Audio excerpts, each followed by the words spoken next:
کا ذکر کیا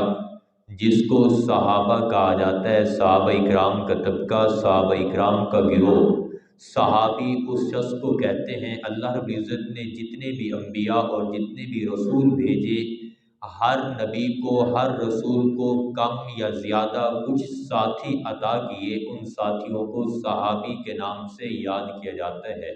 تو اسی قاعدے کے تحت جناب محمد رسول اللہ صلی اللہ علیہ وسلم کو بھی اللہ رب العزت نے 1.25 لاکھ کے قریب صحابہ عطا کیے۔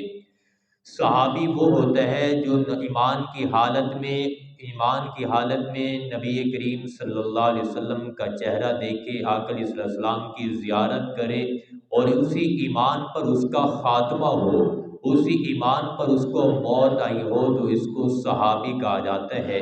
پھر آگے صحابی کا جو چہرہ دیکھے، صحابی کی جو زیارت کرے ایمان کی حالت میں، پھر اس کو موت بھی ایمان کی حالت کے اندر آئی ہو تو اس کو تابعی کہا جاتا ہے۔ پھر اگر تابعی کی کوئی زیارت ایمان کی حالت کے اندر کرے اور اسی ایمان پر اس کا خاتمہ ہو تو اس کو تبع تابعی کہا جاتا ہے۔ شریعت مطہرہ کے اندر اور احادیث مبارکہ کے اندر ان تینوں گروہوں کی تعریف کی گئی۔ ان کے زمانے کو خیر القرون کہا گیا، ان کے زمانے کو مقدس اور اچھا زمانہ کہا گیا کہ صحابہ اکرام یہ دین کا خلاصہ ہے۔ صحابہ اکرام انبیاء علیہ السلام کے بعد امت میں سب سے افضل ہیں۔ نبی کریم صلی اللہ علیہ وسلم کی ایک حدیث ہے، فرمایا ان اللہ اختار لی واختار اصحابی، کہ اللہ نے مجھے بھی چنا ہے ساری انسانیت کے اندر۔ ایک حدیث پاک کے اندر آتا ہے، اللہ رب العزت نے عالم ارواح کے اندر ساری روحوں پر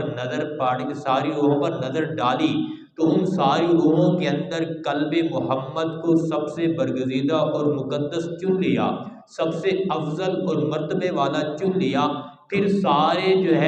ساری روحوں کے دلوں پر نظر پڑی، ساری روحوں کے دلوں پر نظر ڈالی تو اصحاب محمد کو جناب محمد رسول اللہ صلی اللہ علیہ وسلم کی رفاقت کے لیے چن لیا، منتخب کر لیا۔ اس لیے نبی کریم صلی اللہ علیہ وسلم نے فرمایا کہ میرے صحابہ کو اللہ نے چنا ہے، مجھے بھی چنا ہے،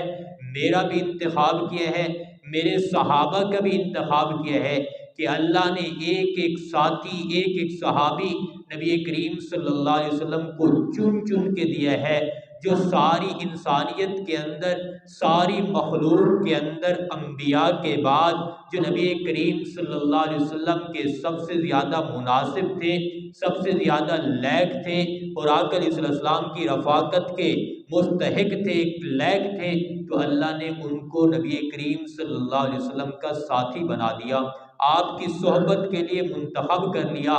آپ کی صحبت کے لیے چن لیا۔ تو صحابہ کرام نبی کریم صلی اللہ علیہ وسلم کے ساتھی بنے، نبی کریم صلی اللہ علیہ وسلم کی صحبت کو اختیار کیا، نبی کریم صلی اللہ علیہ وسلم کے دین کے گواہ بھی صحابہ، نبی کریم صلی اللہ علیہ وسلم کی نماز کے گواہ بھی صحابہ، نبی کریم صلی اللہ علیہ وسلم کے نزول وحی کے گواہ بھی صحابہ، نبی کریم صلی اللہ علیہ وسلم کی زکوٰۃ کے گواہ بھی صحابہ، نبی کریم صلی اللہ علیہ وسلم کے حج کے گواہ بھی صحابہ، نبی کریم صلی اللہ علیہ وسلم کے جتنے بھی اعمال تھے، جتنے بھی نبی کریم صلی اللہ علیہ وسلم کے احکام تھے، جن احکام پر نبی کریم صلی اللہ علیہ وسلم نے عمل کیا، ان کے اولین گواہ وہ صحابہ ہیں۔ تو صحابہ اکرام ہمارے دین کے مکمل گواہ ہیں۔ جو دین ہم تک پہنچا ہے یہ صحابہ اکرام کے واسطے سے پہنچا ہے، یہ جو نماز ہم تک پہنچی ہے صحابہ اکرام کے واسطے سے پہنچی ہے، یہ جو دین ہم تک پہنچا ہے حدیث مبارکہ،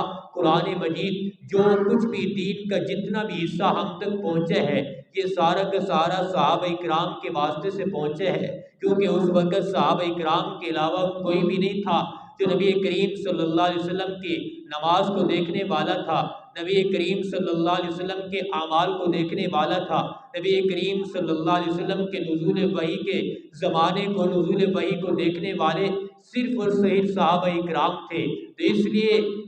سب سے پہلے صحابہ اکرام کو معیار حق ماننا پڑے گا، صحابہ اکرام کو اس لائق ماننا